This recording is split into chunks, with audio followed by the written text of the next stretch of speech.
जिस समय भीष्म पितामह को युद्ध में लड़ते हुए 5 दिन बीत गए, आज 5वां दिन है। 10,000 सेना भीष्म पितामह प्रतिदिन वध करती है। आज अर्जुन और भीष्म पितामह का युद्ध हो रहा है। अर्जुन भीष्म पितामह के सामने डटे हैं। अर्जुन के बाणों की बौछार समय में घमासान युद्ध चला रहा है। अर्जुन के बाणों के आगे कौरव सेना टिक नहीं पा रही है। बड़ा सुंदर भाव है, सुना भी होगा आपको मैंने भाव।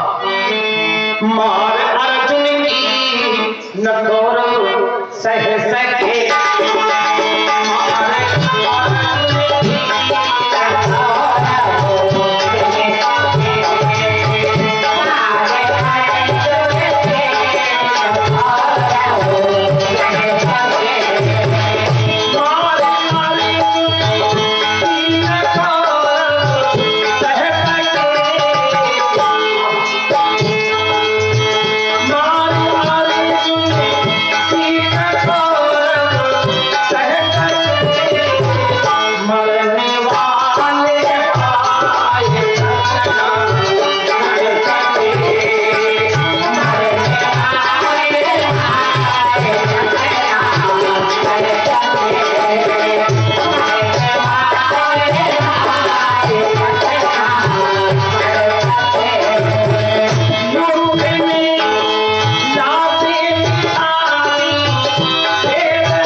वह उधर थोड़ी नजर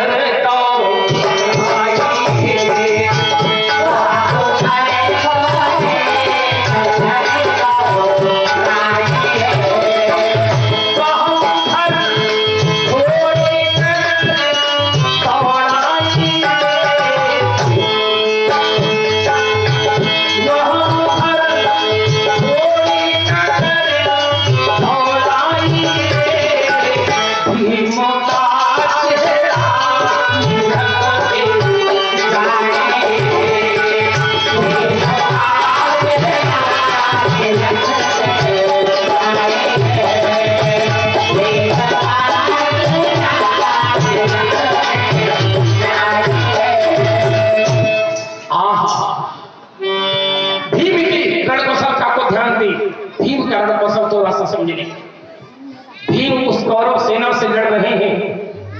लड़ते लड़ते लड़ते लड़ते भीम के मन में एक बात याद आ गई। कौन सी बात याद आ गई? जैसे वो बात भीम को याद आई, भीम की आंखों में आंसू। कौन सी बात?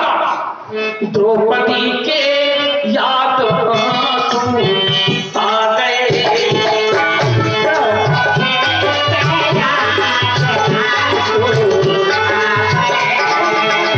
द्रौपदी वाली बात भीम को याद आई।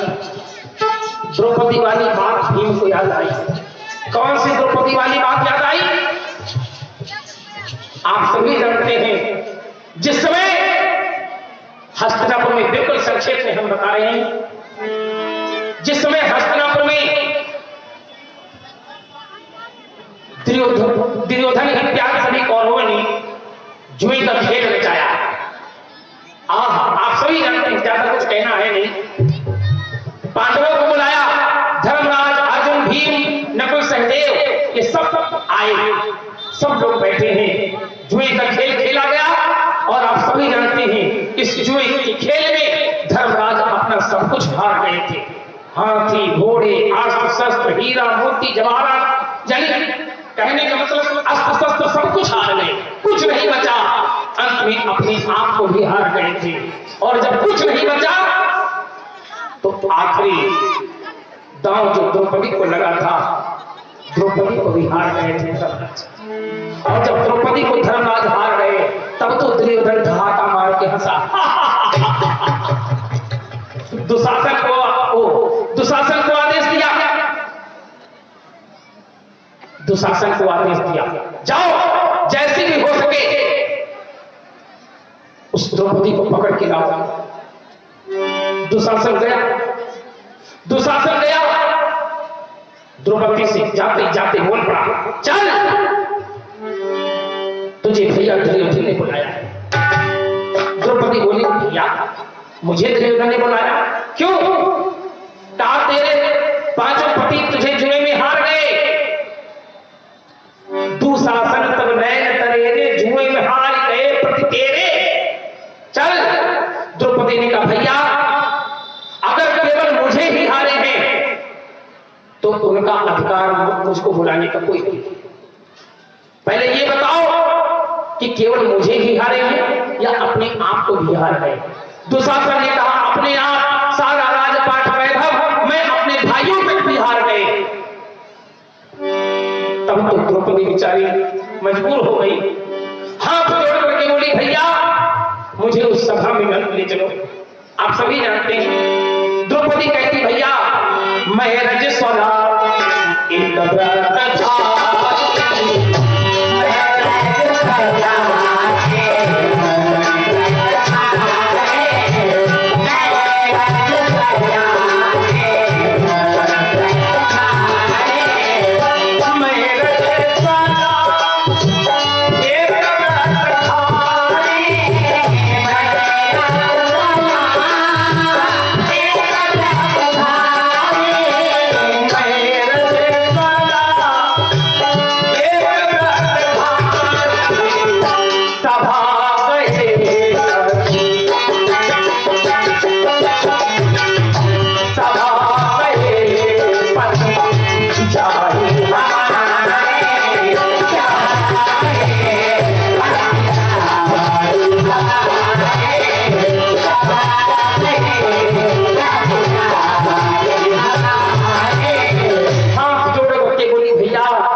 मुझे वहां मत ले चलो, मैं इस समय वहां चलने के योग्य नहीं हूं। लेकिन दुशासन कहां मानने वाला, पकड़ लिया, घसीटने लगा। जब घसीटने लगा द्रौपदी को, द्रौपदी हाथ जोड़ करके बोली, भैया क्या कहती हो? बड़ा सुंदर भाव है। ताप चलती हूं मुझे सांस जरा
दुशासन नहीं माना, दुशासन नहीं माना।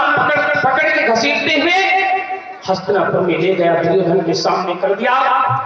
दुर्योधन ने जैसे ही देखा आओ आओ आओ आओ, तुमने तो कहा था कि अंधों के बेटे अंधे ही होते हैं, यहां पर मैं अंधा और मेरे पिता तो अंधे ही हैं, और जितने भी हम दरबार में बैठे हैं सब अंधे, केवल तुम्हारे पांचों पति तुम्हें देखने वाले हैं और वो भी हमारे कब्जे में हैं। दुर्योधन ने दुशासन को आदेश दे दिया, दुशासन नंगन करके इसको मेरी जंघा पे बिठा दे, नंगन कर दे, नंगन करके इसको मेरी जंघा पे बिठा दे। आदेश पाते ही दुर्योधन द्रौपदी के वस्त्र खींचने के लिए बढ़ा, और जैसे द्रौपदी के वस्त्र खींचने के लिए बढ़ा, द्रौपदी ने भगवान का ध्यान किया, लेकिन फिर सोचने लगी नहीं नहीं नहीं, जिसके सामने गुरु द्रोणाचार्य, कृपाचार्य, भीष्म पितामह सब लोग बैठे हो और उसके सामने मेरी लाज चली जाए, नहीं नहीं, ऐसा नहीं हो सकता है, इनके होते हुए हमारी लाज नहीं जा सकती। लेकिन भैया सबके सब बैठे रहे, सबके सब बैठे रहे, कोई कुछ ना कर सका। दुशासन वस्त्र खींचने लगा, जब दुशासन वस्त्र खींचने लगा, द्रौपदी ने भगवान का ध्यान किया, हे भैया जल्दी आओ, भाव है। द्रौपदी ने याद किया भगवान को, भगवान चले, भगवान चले, लेकिन फिर द्रौपदी रुक गई, नहीं नहीं नहीं, अभी तो मेरे 5 पति बैठे हुए हैं, इनके होते हुए हमारी लाज कैसे जा सकती है। 5 पति बैठे हुए, इनके सामने मेरी लाज कैसे जा सकती है मेरे बंधु। लेकिन भैया जब दुशासन वस्त्र खींचने लगा, 5 पांडव जो के त्यों बैठे रहे, केवल भीम उठे थे थोड़ा सा, उनको भी धर्मराज ने शांत कर दिया, भैया बैठो, ये मेरी परीक्षा की घड़ी है। भीम भी कुछ न कर सके, 5 के 5 बैठे रहे, कोई कुछ न बोला। तब तो द्रौपदी ने करुण भरी पुकार से भगवान को पुकारा, हे भैया अब जल्दी आओ। भगवान तुरंत भागे। रुक्मिणी पूछने के प्रभु कहां जा रहे हो? भगवान ने कहा, रुक्मिणी मुझे मत रोको, मेरी बहन की लाज जा रही है। इस प्रकार से जब द्रौपदी ने अपनी करुण भरी पुकार से भगवान को पुकारा, भगवान फिर चले भगवान, थोड़ी दूर गए, फिर लौट के आए। रुक्मिणी ने पूछा, प्रभु लौट क्यों आए? कहा, अभी उसका ध्यान पहुंच गया है। और गुड्डू यादव भैया लखनऊ से, उनकी तरफ से 50 रुपए हमारे लिए सादर समर्पित हैं। भाई परमात्मा आपका जीवन मंगल में करें, भगवान से यही कामना है। भगवान ने कहा, रुक्मिणी अभी तो अपने आप का सहारा किए हैं कि मेरी लाज कोई न बचावे, मैं अपने आप सक्षम हूं, मैं अपने आप अपनी लाज बचा लूंगी। आहा, द्रौपदी ने क्या किया, अपनी साड़ी कस के दांतों से कक्कू पाल, पप्पू पाल भैया जी की तरफ से, यही के निवासी हैं, 50 रुपए भैया जी की तरफ से हमारे लिए सादर समर्पित हैं। भगवान आपका जीवन मंगल में करें। कस के दांतों से साड़ी को पकड़ लिया, लेकिन भैया जिसमें 10,000 हाथियों की ताकत है, उसके सामने क्या विशाल है। जिस समय कस के झटका पकड़ के लगाया, दोनों हाथ ऊपर उठ गए, हे प्रभु, हे वीरन, अब जल्दी आओ। भगवान अपने भक्त की रक्षा के लिए दौड़ पड़े, और इतनी तेज भागे हैं प्रभु, इतनी तेज भागे हैं, आज गरुड़ जी के भी भूल गए। वैसे जहां जाते थे गरुड़ जी को साथ में लेकर के जाते थे, लेकिन आज गरुड़ जी को भी भूल गए। रास्ते में गरुड़ जी मिले, गरुड़ जी ने कहा, प्रभु कहां जा रहे हो? भगवान ने कहा, गरुड़ मेरी बहन द्रौपदी की लाज जा रही है, मैं अपनी बहन की लाज बचाने के लिए जा रहा हूं। यहां पर गरुड़ जी को भी अहंकार हो गया, बैठो अभी मैं आपको पहुंचाता हूं, अभी मैं आपको पहुंचाता हूं। गरुड़ जी के ऊपर भगवान बैठे, लेकिन धैर्य छूट रहा है प्रभु का। बोले, गरुड़ जी जल्दी चलो, जल्दी चलो। बड़ा सुंदर भाव है, लेकिन अब भजन अगर सुनाएंगे तो विषय बहुत लंबा हो जाएगा। भगवान गरुड़ से कह रहे, गरुड़ जल्दी चलो, सुना होगा, धीरे मत चलो,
गरुड़ जी कहें प्रभु चल तो रहे हैं। हर्ष राजा को भैया जी की तरफ से 50 मुद्राएं हमारे लिए हैं और ये 10 मुद्राएं हमारे सभी साथियों के लिए भैया जी ने प्रदान की हैं। परमात्मा आपका जीवन मंगल में करें। विवेक मौर्य सहिता से उनकी तरफ से 20 मुद्राएं हमारे लिए सादर समर्पित हुए हैं। परमात्मा आपका जीवन मंगल में करें, भगवान से यही कामना है। भगवान गरुड़ से कहते चलो, गरुड़ जी ने कहा प्रभु चल तो रहे हैं। भगवान ने कहा और जल्दी और जल्दी और जल्दी। हाँ, गरुड़ जी ने कहा प्रभु पास। भगवान ने कहा क्या हुआ? गरुड़ जी कहे प्रभु आप हमसे कहते हो जल्दी चलो, लेकिन जरा हमारी चाल तो देखो। आज गरुड़ जी भगवान को बता रहे मन से तो हम चले सवायो भवन चले चलो।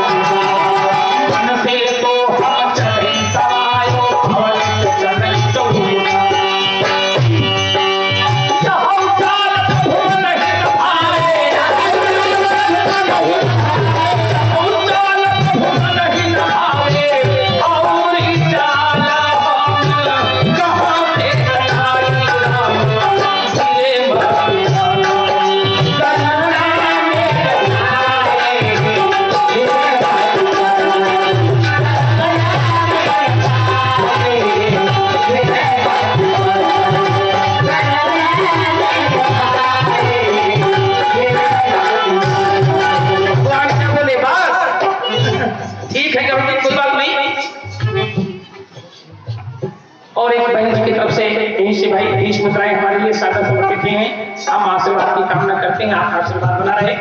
भगवान कहते गरुड़ बूढ़ा भाई तुम पर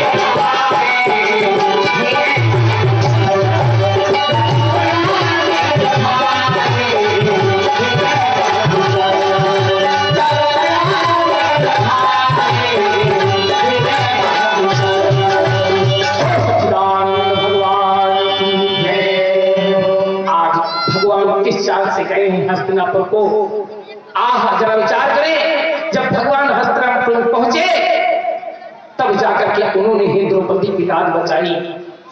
यही बात भीम को याद आ गई कि अगर मेरे प्रभु न आते, अगर मेरे श्याम न आते तो यहां पर कोई द्रौपदी की लाज बचाने वाला नहीं था।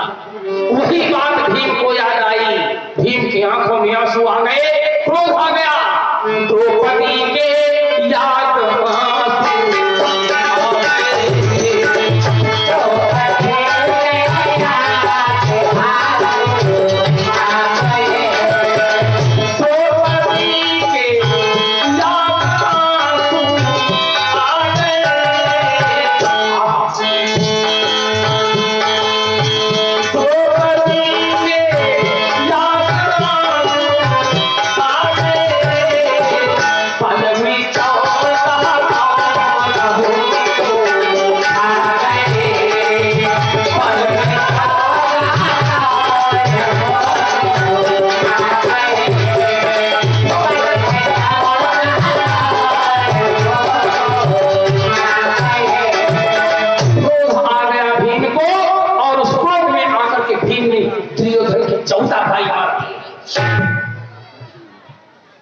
जब दुर्योधन के 14 भाई मारे गए, शाम हो गई,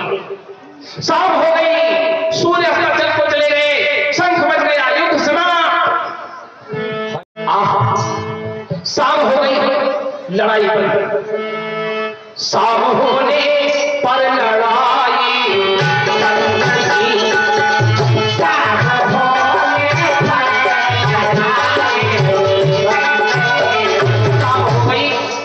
लड़ाई बंद हो गई, सब कौरव सेना अपने अपने शिविर में चली गई। शाम होने पर लड़ाई बंद थी,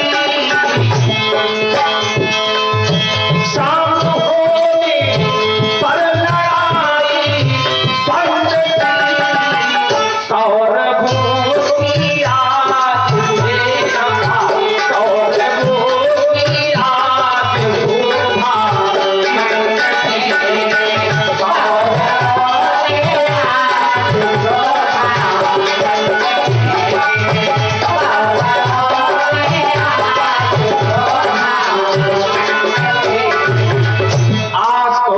बड़ी निराश है, आज कौरव सेना बड़ी निराश है, सब अपने अपने शिविर में बैठे हैं।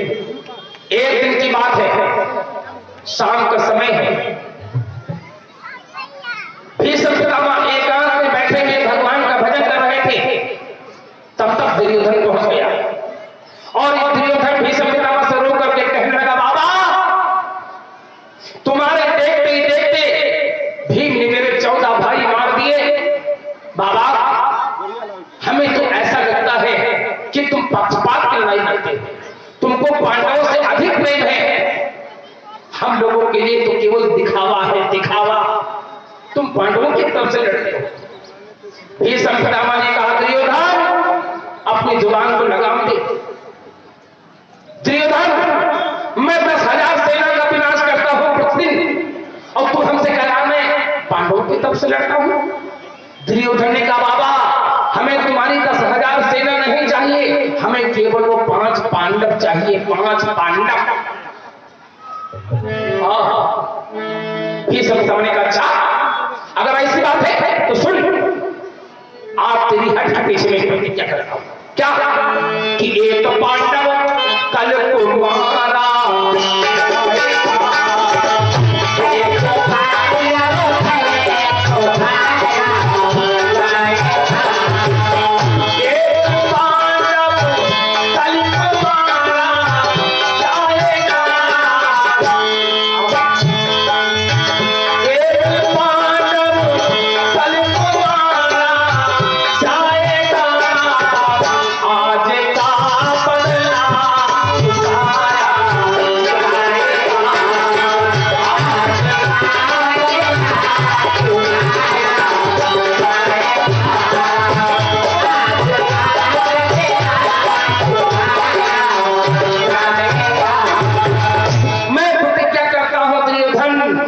कल एक पांडव मारा जाएगा, चाहे जो भी मारा जाए, एक मारा जाएगा। जब इतना सुना बड़ा मन हुआ दुर्योधन, चलो कांटा निकला, कांटा निकला, कम से कम एक तो मारा जाएगा, चाहे जो मारा जाए। और अर्जुन मार डाले जाए तो सबसे बढ़िया, अर्जुन मारे जाए तो सबसे बढ़िया। लेकिन चलो कोई बात नहीं, एक मारा जाए तो एक कोई मारा जाए, चाहे जो मारा जाए। दुर्योधन चला आया, दुर्योधन चला आया, बड़ा मगन है। और इधर भीष्म पितामह एकांत में बैठे भगवान का भजन कर रहे हैं। और इधर पांडवों को जब ये बात पता चली, 5 पांडव बड़े दुखी हुए, 5 पांडव बड़े दुखी हो गए, आपस में चिपट चिपट करके रोने लगे, कहने लगे भैया कल पता नहीं कौन मारा जाए, कल न जाने किसकी बारी,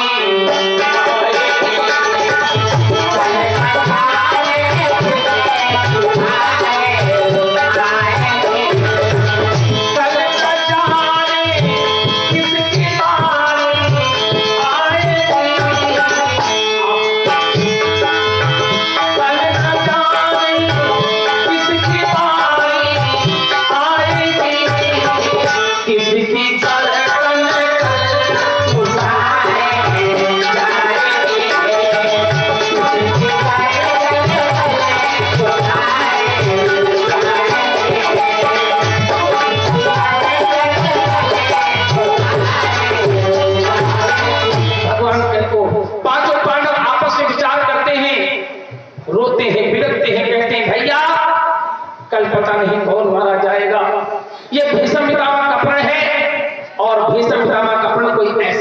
प्रण नहीं लेते।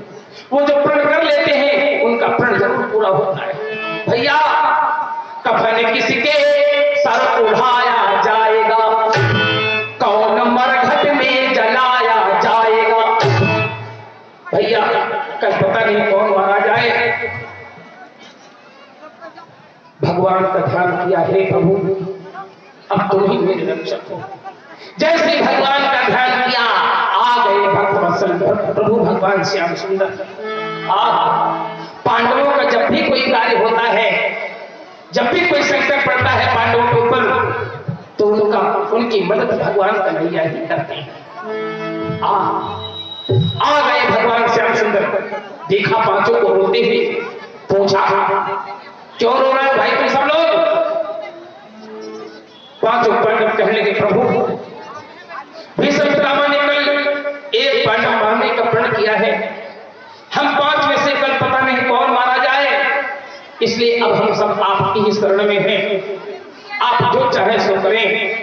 अब सौंप दिया इस जीवन का सब भार तुम्हारे हाथों में है, जीत तुम्हारे हाथों में और हार तुम्हारे।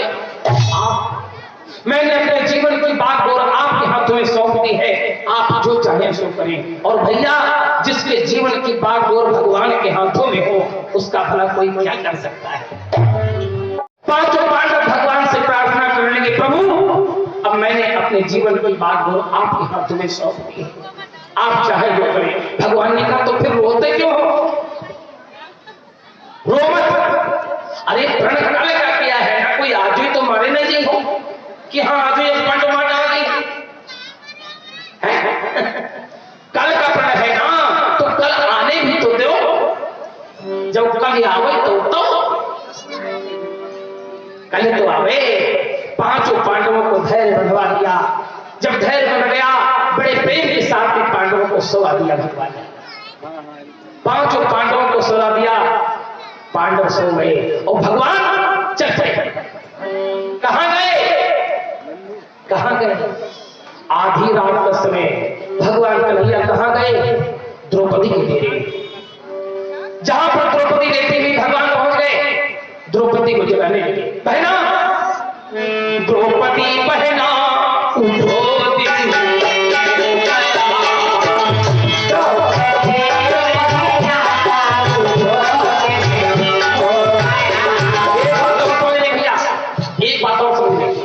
भगवान ने द्रौपदी को क्यों जगाया? क्योंकि भीष्म पितामह ने दुर्योधन से कह दिया था कि दुर्योधन तू प्रातःकाल 4 बजे अपनी पत्नी भानुमति को मेरे पास भेज देना, मैं उसको आशीर्वाद दे दूंगा, तू अमर हो जाएगा। लेकिन हमारे भगवान कन्हैया बड़े चतुर हैं। पहले आए द्रौपदी को जगाने लगे, बोले बहना द्रौपदी बहना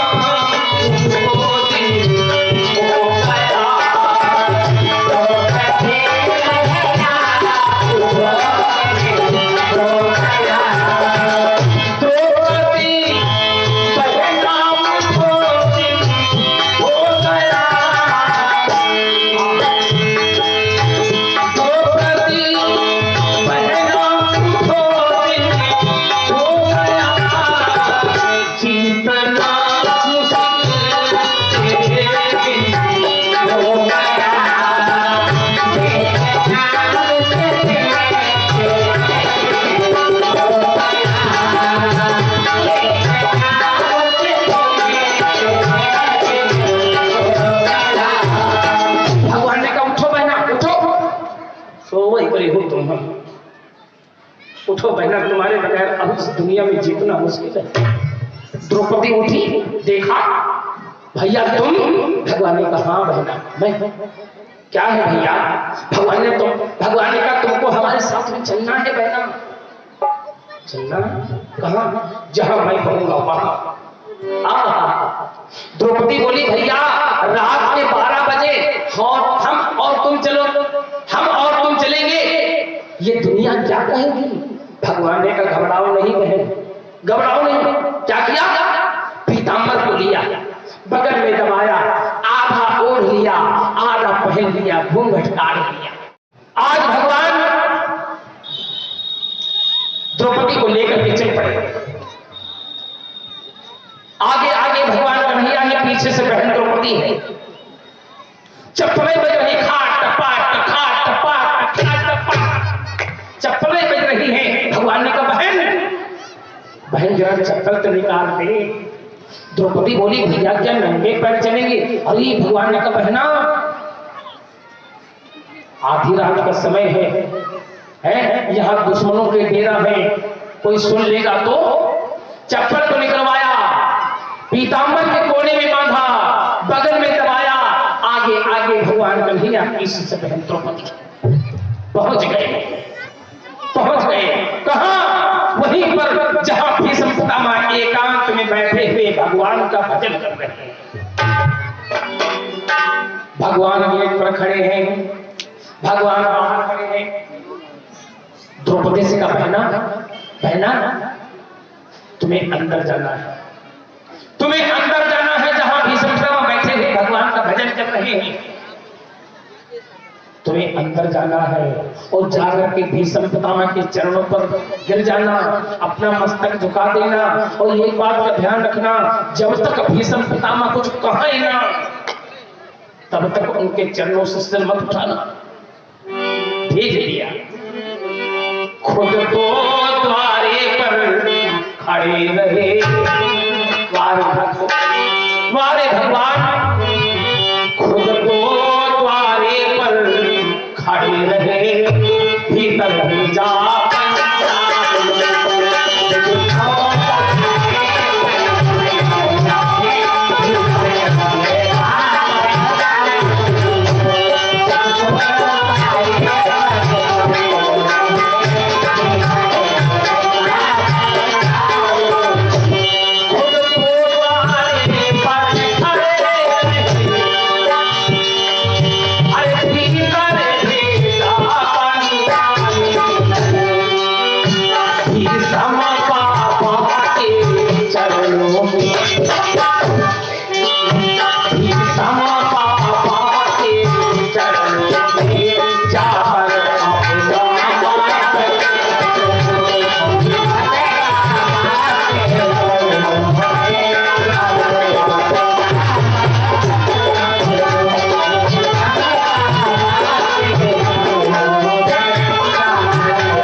चरणों पर अपना मस्तक रख देना। भेज दिया। द्रौपदी ने जाकर सर रखा, जाते जाते द्रौपदी ने भीष्म पितामह के चरणों पर अपना मस्तक रख दिया। द्रौपदी ने जाकर सर रखा भीष्म बाबा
अपना मस्तक रखा और जैसे भीष्म पितामह के चरणों पर अपना मस्तक रखा, चौंक गए। भीष्म पितामह चौंक गए, आंखें खोली, क्या देखा? देखा ये सधवा नानी,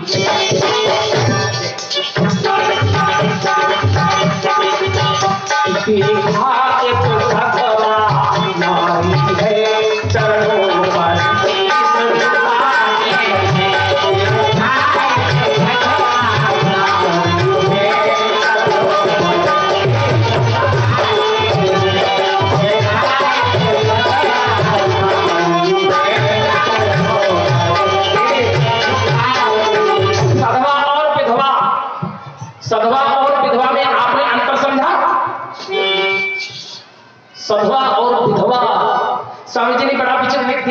विधवन के श्रृंगार नबीना। सधवा चाहिए घड़ी ना श्रृंगार करे, लेकिन विधवा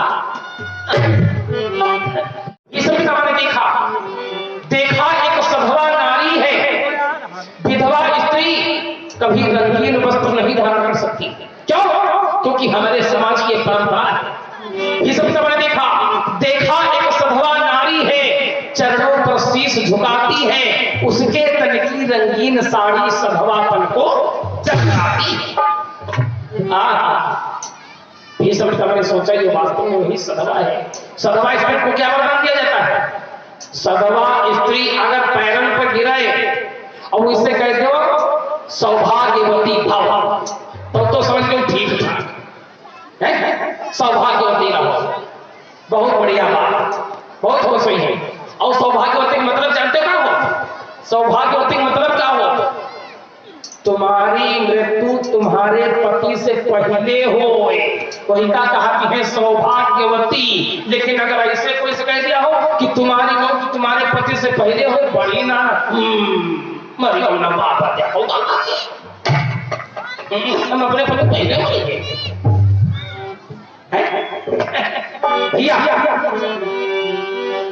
ने सोचा ये वास्तव में वही सधवा है जो अपने पति के कंधों पर शमशान जाती है। चौपाई आपने सुनी होगी, जिस समय कंस ने वसुदेव को मारने के लिए तलवार चलाई, देवकी क्या बोली? भैया पहले मुझे मारो। क्यों? क्योंकि पत्नी वही बड़भागन है जो पति के आगे मरती है। संपूर्ण शास्त्र यह कहते हैं वो भव सागर से तरती है। भीष्म ने सोचा वास्तव में ये वही सधवा है जो अपने पति के कंधों पर शमशान जाता है। भीष्म ने द्रौपदी को आशीर्वाद दिया, जाओ बेटी मैं तुम्हें वरदान देता हूं, सौभाग्यवती भव तुम बेटी, सिंदूर से मांग न खाली हो। जाओ बेटी मैं तुम्हें वरदान देता हूं, तेरे सिंदूर से कभी मांग न खाली हो। जैसे इतना कहा भीष्म पितामह ने, द्रौपदी उठ के खड़ी हो गई, बोली बाबा 1 मिनट, बाबा अब मेरी बात का जवाब दो। भीष्म पितामह चौंक गए, जवाब?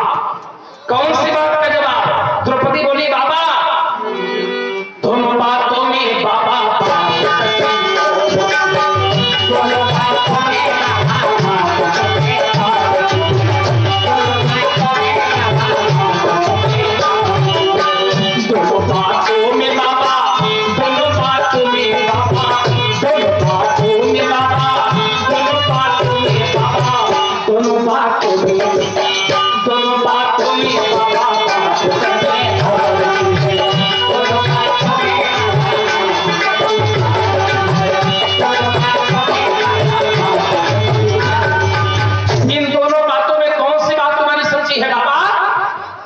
मेरी बात का जवाब दो। बाबा ने कहा तू क्या पूछना चाहती? द्रौपदी बोली बाबा तुमने कल और कहा, अब और कहा, तुम सत्यवती कह जाते हो।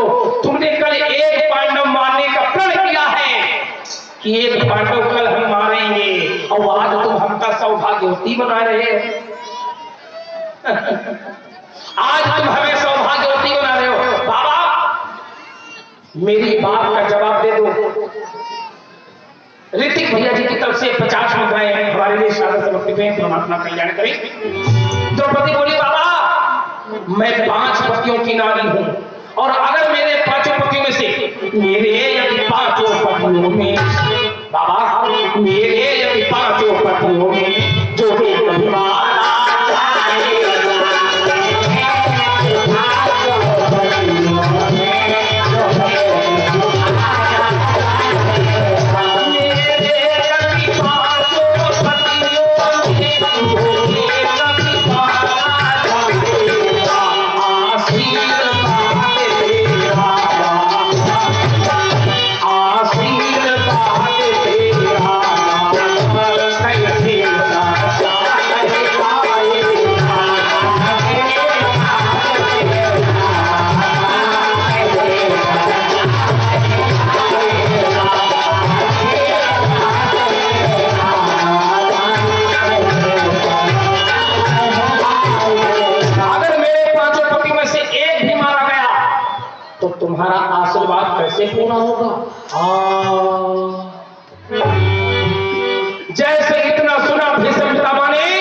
इतना जो सुना पितामह ने हाथों से मारा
तो समझे थे द्रौपदी है, लेकिन अरे ये तो भीष्म पितामह समझे थे भानुमति है, क्योंकि दुर्योधन से कहा था कि भानुमति को मेरे पास भेज देना, मैं उसको आशीर्वाद दे दूंगा, तू अमर हो जाएगा।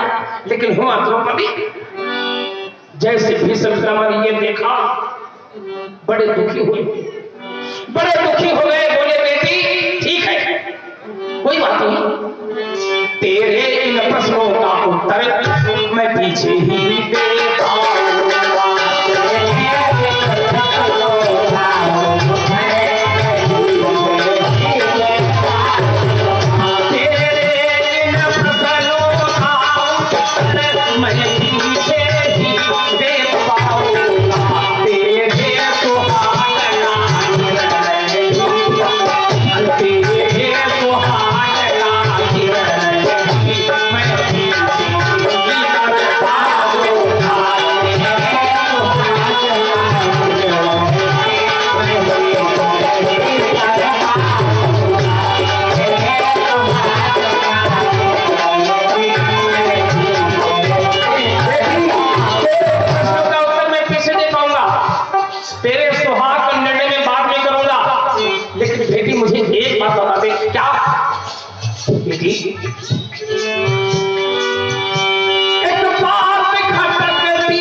पितामह ने देखा, पहचान तो गए, पहचान गए। मन में कहने के वार चोर कहीं का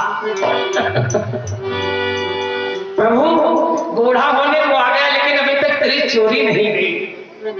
बूढ़ा होने को आया है, बूढ़ा होने को आया है, पर अब भी नहीं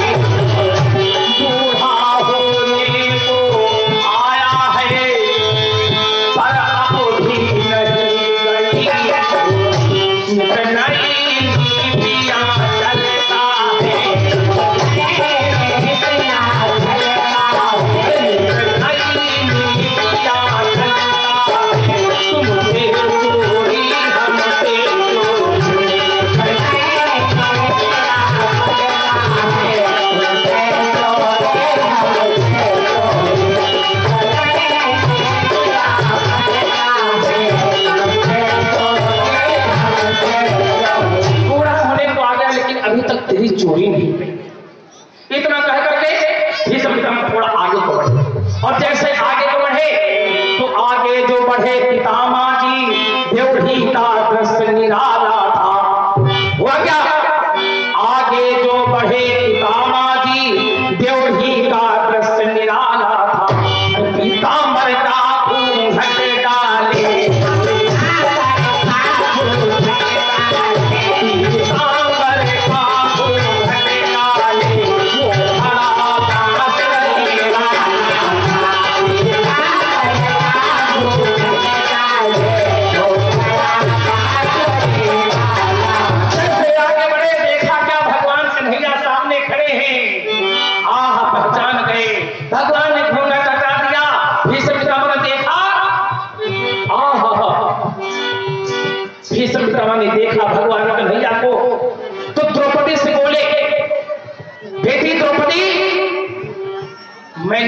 भी वही बात तुझे कहा था, और आज भगवान कन्हैया है, इनके सामने मैं तुमसे फिर वही बात कहता हूँ, क्या कि सौभाग्य तुम्हारा अटल रहे। जाओ बेटी, सौभाग्य तुम्हारा अटल रहे, सिंदूर से नाम न खाई हो।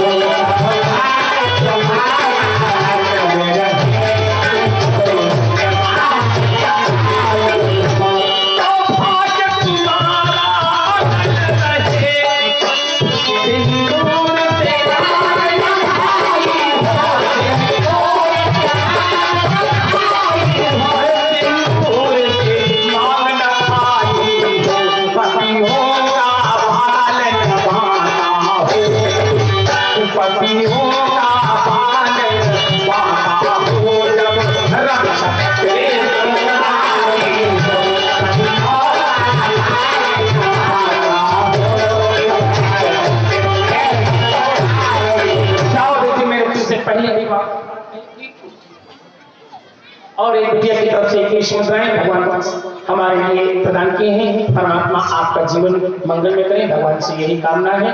भीष्म समय का बेटी, जाओ, मैंने तुमसे पहले भी वही बात कही थी, और आज मैं भगवान कन्हैया है उनके सामने बेटी, भगवान कन्हैया के सामने मैं तुमसे फिर वही बात कहता हूँ कि जहां पर भगवान कन्हैया है वहां तो तुम्हारे सुहाग को कोई क्या कर सकता है। सौभाग्य तुम्हारा अटल रहे, सिंदूर से मांग न खाली हो, पतियों का बाल न बांका हो, जब रक्षक कृष्ण मुरारी हो। भगवान ने इस प्रकार से द्रौपदी के सुहाग की रक्षा की। वही बात भगवान कहते हैं कि करो सदा